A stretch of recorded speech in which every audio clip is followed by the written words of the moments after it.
Sharon now set out to pick off the guerrilla commanders loyal to Arafat one by one.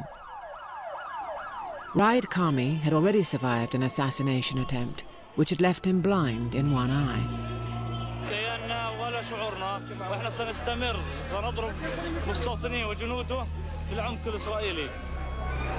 كارمي هي היעד הכי אימתני.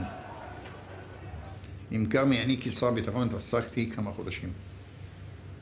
השם שלו לא ירד מהשולחן שלי.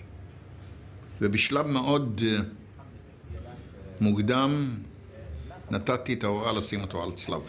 כלומר, להתחיל לתכנן את חיסולו של האיש הזה. ועלינו בעצם על האיש הזה שהייתה לו פלייש. מדובר שם במישהי ואשתו של לוחם טרוריסט אחר, ולמדנו במשך ימים שזה הרגל, כנראה שהוא התאהב בה. הרגל, ברגע ולמדנו שזה כבר הרגל קבוע, עם לוח זמנים קבועים, אז העסק היה פשוט. But the defense minister faced a dilemma. Israel was experiencing a rare period of calm. The Palestinian leader had persuaded all the factions to honor a ceasefire in order to recover his position with the Americans. When the Israeli Security Cabinet met, the defense minister had a change of heart. אמרתי, היו זמנים שאפשר היה לעשות את זה. כאן צריך לקחת בחשבון שזה יכול להביא לכך שהכל יתהפך, שזה יעצור את הפסקת האש וזה יהפוך את הקערה על פינה. אנחנו, ראיד קרמי היה טרוריסט שהיה לו דם על הידיים, והיה ברור שעל מנת ליצור מציאות אחרת באזור הזה, צריך או לעצור אותו או לפגוע בו. The chief of staff got his way. The prime minister instructed his defense minister to have Karmi killed. The next morning, as Karmi left his mistress's house, a bomb hidden behind a cemetery wall was detonated.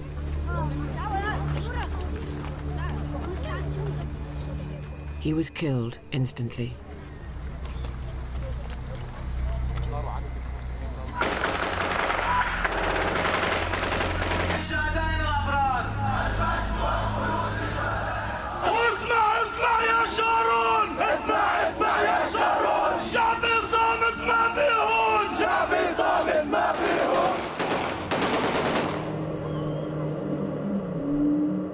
The ceasefire was over. The next 6 weeks saw the most frenzied killing on both sides in the entire Intifada. The American peacemaker watched the violence spiral out of control. He called Israeli and Palestinian security chiefs to a meeting. First thing that struck me, a shock, when we got together and we brought them together, they knew each other. They came in and they hugged and they kissed each other and they told jokes and they laughed, and it was a shock to me, and I thought, well, maybe this will go more easily than I thought. But agreeing on the terms for a ceasefire would not be so easy. We sat down at the table, and as soon as we began the negotiations, they started screaming and yelling at each other. אנחנו הצגנו על פי הנחיות של הדרג המדיני קו מאוד מאוד קשוח, שדורש קודם כל 7 ימי שקט מוחלטים. طب بدنا نوقف اطلاق النار، طب انه الحصار، طب انه الاغلاق، طب رجعونا ل 28/9. I literally banged my fist on the table and said, we'll have no more of this. Well, I was surprised because they had this little sort of schoolboy look, like, okay. The American envoy now presented both sides with his plan to restore the ceasefire. The Israelis must pull back their army, but first, Palestinians must stop suicide attacks. This would be hard to deliver. Some Palestinian factions were beyond Arafat's control. احنا اول شيء كان طبعا عندنا مشروع اللي هو كليتنا كنا عباره عن استشهاديين يعني ننتظر الاوامر لتنفيذ العمليات في الوقت المناسب. في هذه الاثناء قمنا بتجهيز عده احزمه، قمنا بتجهيز شراء سلاح.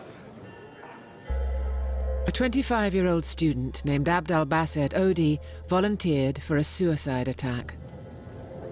كان في إلي اتصال في مدينة نابلس مع الشباب اللي جهزونا الحزمين. تم الاتصال فيهم إنهم يجهزوا لنا حزمين.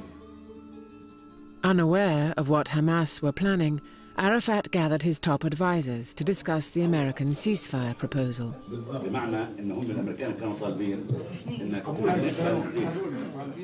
They argued that the paper made unrealistic demands on them by requiring them to stop attacks on Israeli targets before the Israelis withdrew their army from the occupied territories. My recommendation was that we tell General Zini that it should be parallel. Both sides should do, and not us do 1, 2, 3, and then the Israelis will do after we do 1, 2, 3. So that's what I meant by sequential, and that's what I wanted to move to parallel, that both sides can do things at the same time.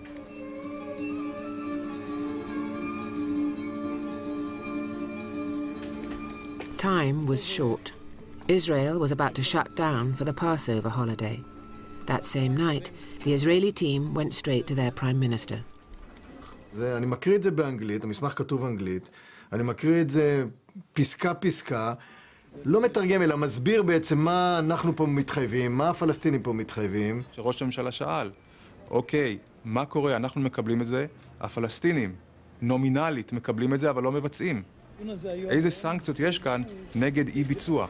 ואני אומר לו, אני לא נאיבי. גם אני לא חושב שהפלסטינים לוקחים את הרשימה הזאת ומלמחרת בבוקר מתנפלים על הטרור, עוצרים את כל מי שצריך לעצור. והדבר השני, התוכנית היא מאוד סינקוונציאלית. יש פה התניות, כך שאם הם לא עושים, אנחנו לא עושים. אני ממליץ לו לאשר את התוכנית as is.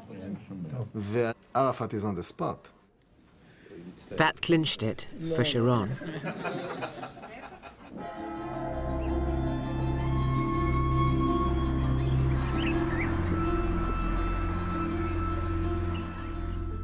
I all of a sudden get a call from the Israelis. I hadn't had it really 12 hours. אני מעיר אותו, ואני אומר לו, לא בקלות ולא בלי סימני שאלה, but the bottom line, the state of Israel accepts. Guy says, you gotta be kidding me, you accept it? He says, yeah, we accept it. Zini asked his deputy to call the Palestinians. Aaron said, Saeb, you had a paper from us on the 26th. I need a yes or no now. I don't want your academic comments on anything. He said, look, we have one major problem. We need parallel actions at every phase with respect to security actions on both sides, and the paper calls for sequential actions. And I said to Saab, this is a huge change in the paper. We're not going to open this up to the Israelis. We need a clean yes. I said, Aaron, it's 2 o'clock in the morning, 2:30. Zini will not meet me now, so it has to be tomorrow. But I promise you it will be tomorrow.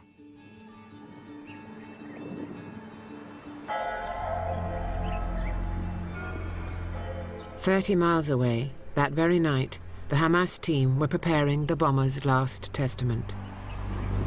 كان مكان تصوير الاستشهادي هو دار سيدي يعني جهزت فيها عبد الباسط ولبسنا الحزام طبعا تصور هو بلبس عادي طبعا ما كان لابس بلوزه فانيلا بيضاء وكوت وبكت مع ان 16 لا يا شعون ليست رخيصه ووطننا ليس مستباحا لكم ولن يحميكم من شظايا اجسادنا لا عرب ولا عجم ولن ينجي كيانكم من جند محمد. عباس بقول له لعبد الباسط بقول له انت يعني اليوم ان شاء الله بتستشهد والشباب بكره بيلحقوك يعني بكره F-16 بضربهم بيلحقوك يعني لكن انت وياهم بالجنه. الشهيد الحي عبد الباسط محمد قاسم عودي ابن فلسطين